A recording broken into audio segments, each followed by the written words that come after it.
మార్చి 1, 2025 నుంచి ఈ పెంచబడిన ఫైన్స్ జరిమానాలు అమల్లోకి రావడం జరుగుతుంది. నాన్ వేరింగ్ ఆఫ్ హెల్మెట్స్ లేకపోతే గనక బండి నడిపేవాడికి, 2 వీలర్ నడిపే వాళ్ళకి, వెనకాల కూర్చున్న వాళ్ళకి కూడా 1000 రూపాయల జరిమానా విధించడం జరుగుతుంది. లైసెన్స్ లేకుండా నడిపితే గనక 5000 రూపాయల జరిమానా విధించడం జరుగుతుంది. ఇన్సూరెన్స్ సర్టిఫికేట్ లేకుండా వాహనాలు నడిపితే ఫస్ట్ అఫెన్స్ కి 2000 రూపాయలు, సెకండ్ అఫెన్స్ కి, ఆ పైన అఫెన్స్ కి 4000 రూపాయలు విధించడం జరుగుతుంది. వితౌట్ పొల్యూషన్ సర్టిఫికేట్ లేదంటే మాడిఫైడ్ సైలెన్సెస్ వాడితే, పొల్యూషన్ సర్టిఫికేట్ లేకపోతే 1500 రూపాయల జరిమానా విధించడం జరుగుతుంది.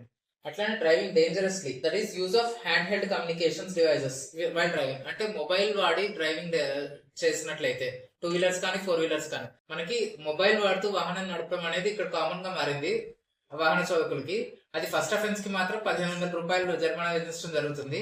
ఆ పైన అఫెన్స్ అన్నిటికీ 10,000 రూపాయల జరిమానా విధించడం జరుగుతుంది మొబైల్ వాడుతూ డ్రైవింగ్ చేస్తే. ఆటో డ్రైవర్లు యూనిఫామ్ వేసుకొని నడపాల్సిన అవసరం ఉంది. యూనిఫామ్ లేకుండా నడిపినట్లయితే 150 రూపాయలు ఫస్ట్ అఫెన్స్ కి, 300 రూపాయలు సెకండ్ అఫెన్స్ కి. Next, obstruction to the checking officer.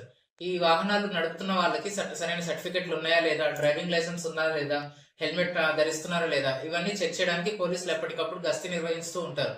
వాళ్ళకి ఏదైనా అబ్స్ట్రక్షన్ జరిపినట్లయితే, లేదంటే వాళ్ళకి సహకరించకుండా ఎదురు తిరిగి మాట్లాడినట్లయితే, నేను పొల్యూషన్ సర్టిఫికేట్ చూపించను, ఇన్సూరెన్స్ అవసరం లేదు, ఇలా ఏమైనా అబ్స్ట్రక్షన్ కలిగించినట్లయితే వాళ్ళకి ఆ అఫెన్స్ కి ఏదైతే ఇన్సూరెన్స్ సర్టిఫికేట్ కానీ హెల్మెట్ కానీ లేనందుకు పడే జరిమానా మీదుగా over and above that 750 rupees, అంటే 770 రూపాయలు జరిమానా అదనంగా విధించడం జరుగుతుంది.